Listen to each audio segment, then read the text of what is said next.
Bueno, quizás no sea la mejor respuesta desde el punto de vista de economía ecológica, ¿no? Ya que es la pregunta de la charla, porque esto es, producir Q3, que es un todoterreno, quizás no sea la mejor forma de combatir el cambio climático ni el peak oil, ¿no? Hacer con que la gente se dedique a minerar botellas con dinero tampoco sería, desde el punto de vista ecológico, la mejor solución, ¿no? Para el Montseny. Ya hubo antes de la nuestra sociedades que no han sabido dar la respuesta a los recursos que tenían, ¿no? Por ejemplo, una muy famosa son los mayas. Los mayas han desarrollado ahí en Centroamérica una de las civilizaciones más sofisticadas y desarrolladas de su época, ¿sí? Sin embargo, cuando los españoles han llegado ahí, ¿qué han encontrado? Nada, han encontrado bosques. De hecho, han tardado mucho tiempo para encontrar los templos mayas, estaban metidos en el medio de la selva, y había los indígenas que vivían por ahí, pero vivían como los indígenas del Amazonas, es decir, con una base técnica muy precaria, y viviendo pues de la caza y la recolecta, y sin ningún tipo de construcciones como esas pirámides que tenían los mayas allá. Y entonces se especuló mucho. Hoy día sabemos que los mayas hubo un problema de superpoblación. La civilización fue creciendo, creciendo, creciendo. Hubo un momento que la agricultura ya no podía más alimentar a esta gente. La agricultura empezó a pasar por aquellos procesos que hemos dicho del peak soil, es decir, el suelo dejó de poderse regenerar. Esto provocó hambre, el hambre provocó descontento social, el descontento social provocó guerras. Además, los mayas eran ciudades-estado, entonces una ciudad-estado empezó a luchar con la otra, y de estas guerras entre las distintas ciudades-estado, pues al final se derrumbó el conjunto, ¿no? Y lo que se han encontrado los españoles cuando llegaron son cosas así. Un bosque que se estaba comiendo ruinas, ¿no? Otro ejemplo es Roma. Nosotros cuando nos hablan de Roma, escuchamos decir que fueron los bárbaros, ¿no? La invasión de los bárbaros que acabó con Roma. Del punto de vista de la economía ecológica, lo que acabó con Roma fueron los romanos.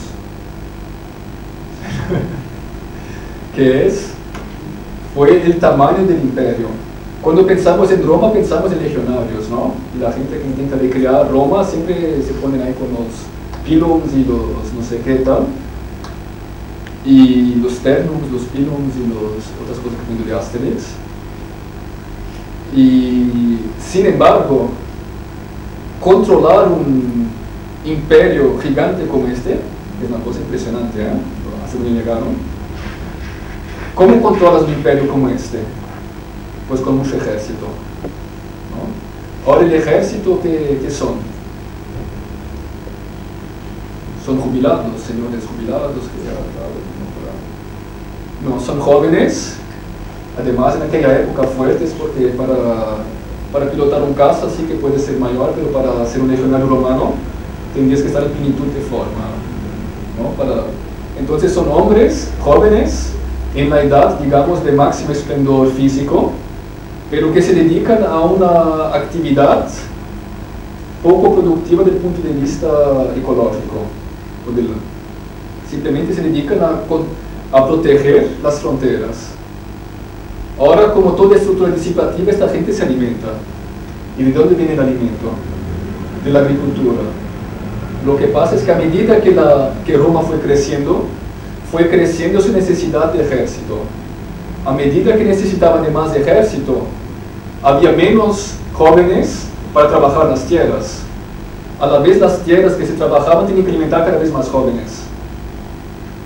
Hasta que entonces Roma lo que hacía es pedir más tributos a los campesinos que quedaban.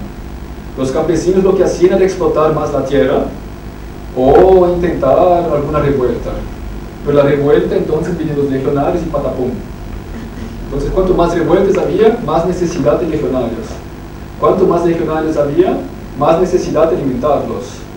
Cuanto más de alimentarlos, más necesidad de explotar la agricultura. Cuanto más explotar la agricultura, más revueltas. Y así se fue un ciclo, lo que se llama en dinámica de sistemas un feedback positivo, aunque en este caso bastante negativo, ¿no?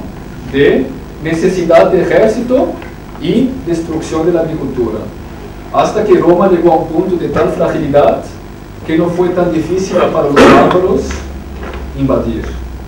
Y si juntan la invasión de los bárbaros con las revueltas y las crisis internas, hubo un momento que el ejército de Roma ya no daba más cuenta, ya no daba abasto de la cosa, ¿no? Es como nuestra Roma contemporánea, nos preguntamos hasta dónde el ejército americano es capaz de llegar, ¿no? Si es capaz de meterse una guerra en Pakistán también, o en Irán, ¿no?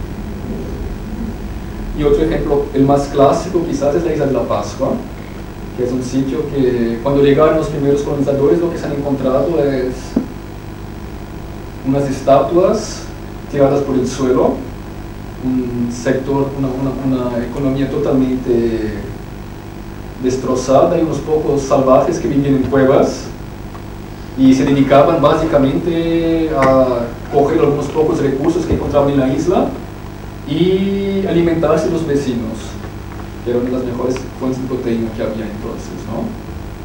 Entonces había canibalismo y la gente se preguntaba cómo esta gente ha sido capaz de producir la cultura polinesia más sofisticada de todo el Pacífico, porque ninguna cultura polinesia ha sido capaz de hacer este tipo de estatuas y de simbolismos culturales y tal, ¿no? Entonces hubo mucha gente que han dicho que obviamente esto es obra de los ovnis. Entonces vinieron gente de fuera y que es la explicación científica más lógica, digamos, y es que esta gente de las cuevas no puede construir esto. Entonces, además era un desierto aquello, entonces la única explicación es que han venido de fuera. Y hubo gente que se ganó la vida dando conferencias sobre ello,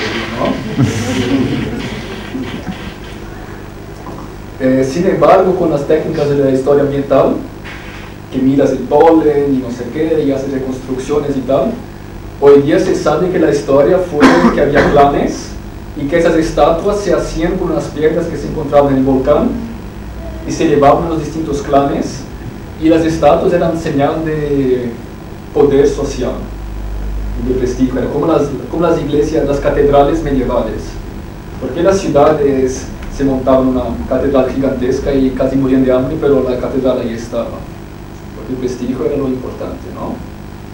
Y esas estatuas que pesaban muchas toneladas eran lo que daba prestigio a los clanes. El problema de las estatuas es que había que transportarlas. Y para transportarlas, como no tenían ni tractores ni petróleo, tenían que usar las manos, porque tampoco había burros, ni roca catalán, ni nada de nada. Lo que había era estatuas, unos señores ahí con ganas de colaborar para el prestigio del clan, y muchos árboles. Y a uno se le ocurrió de poner el árbol sobre el suelo y rolando las estatuas sobre los árboles.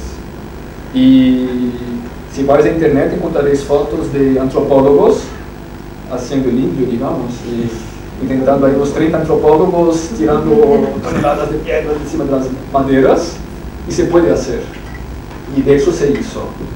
Entonces se transportaban estas piedras durante muchos kilómetros sobre las maderas, y el problema es que necesitaban de maderas, y las maderas de los árboles iban cortando. Entonces la mano invisible ahí creó una carrera entre clanes, a ver quién tiene las estatuas más guapas y quién tiene más. Entonces todos ahí cortar árboles y llevar piedras. Lo que pasa es que los árboles servían también para otras cosas, como construir cabañas, canoas para ir a pescar, barcos, redes, etc. y tal. Y a medida que se acababan los árboles, había menos para otras cosas también. La gente pescaba menos, la gente tenía menos cabañas y tal. Entonces empezó a haber descontento social. Y descontento social, ¿qué hacen las élites con el descontento social? Intentan dar ánimos, ¿no? Recuperar el prestigio. Nosotros tendremos el Q3, ¿no? Tendremos la parte de Martorell. España será competitiva, ¿no? Y el PIB volverá a crecer, ¿no? Y tal cual.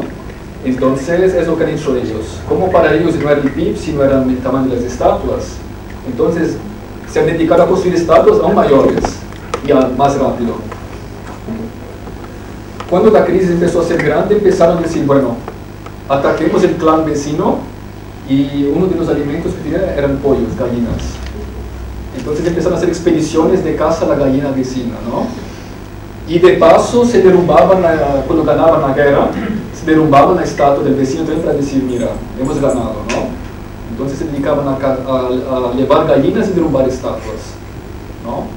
Los que se quedaban, los derrotados, decían, bueno, cogemos las piedras que hay para hacer muros para proteger las gallinas que quedan. Entonces empiezan a hacer muros para proteger las gallinas. Perfecto. Y entonces empezó un círculo vicioso otra vez como lo de los mayas y los romanos, en que a mayor crisis social, mayor necesidad de construir estatuas. A mayor necesidad de construir estatuas, mayor crisis social, hasta que la cosa toda se derrumbó en poquísimo tiempo. Tan rápido fue el derrumbe que hay estatuas que se quedaron a medio hacer. Esta imagen aquí es de una estatua que se quedó en el cráter del volcán a medio hacer. Hasta el final aún estaban intentando hacer las estatuas, ¿no? Y la pregunta que damos es, pero ellos vivieron una isla muy pequeñita, no se daban cuenta de que, aunque no tuvieran una UPC ni un máster en sostenibilidad, estas cosas así, no se daban cuenta que las maderas eran importantes para llevar estatuas y para alimentarse y construir canoas. Y la respuesta es que seguramente sí que se daban cuenta, pero la inercia de las reglas institucionales y de los valores con los cuales se organizaban era más fuerte que su capacidad de reaccionar, ¿no? Hasta el punto que cuando llegaron los colonizadores, los primeros, que eran los chilenos, me parece, la isla era un desierto, porque los bosques ya no se recuperaron más, y había solo unos árboles cerca del cráter, ¿no? Y por eso la gente que quedó, los pocos que han sobrevivido, ya no tenían cómo salir de la isla, ni cómo pescar, ni cómo hacer nada. Podían dedicarse, pues, a cazar algún animalito o cazar un vecino, ¿no? Y del punto de vista de la economía ecológica, lo trágico es que el momento que vivimos ahora es bastante semejante. Tenemos conciencia del cambio climático, tenemos conciencia del peak oil y tenemos conciencia de los problemas ecológicos que nos atacan. Sin embargo, ¿cuál es la respuesta que damos a la crisis? Es acelerar el proceso, ¿no?, de industrialización, de comunidad de la industria, o traer más Q3, como hemos dicho, ¿no?, o lo que sea, ¿no? Y quizás en el futuro, otra sociedad que servirá para un PowerPoint futuro. Hay un Alan Weissman, que es un pintor americano, que hizo unos estudios e imaginó, bueno, qué pasaría si no hubieran los seres humanos, ¿no? Entonces hizo unos dibujitos de cómo sería, pues cómo se encontrarían los arqueólogos de aquí a 2 siglos o de un milenio o tal, pues se encontrarían con cosas así, ¿no? Esto aquí es Nueva York, ¿no? Queda bonito con los bosques, hay árboles, hay pajaritos, ¿no? O con cosas así, ¿no? Hay un momento que todas las estructuras que tenemos sin mantenimiento algún día se irán abajo, incluidas las centrales nucleares, incluidas las presas hidroeléctricas, ¿no? Y bueno.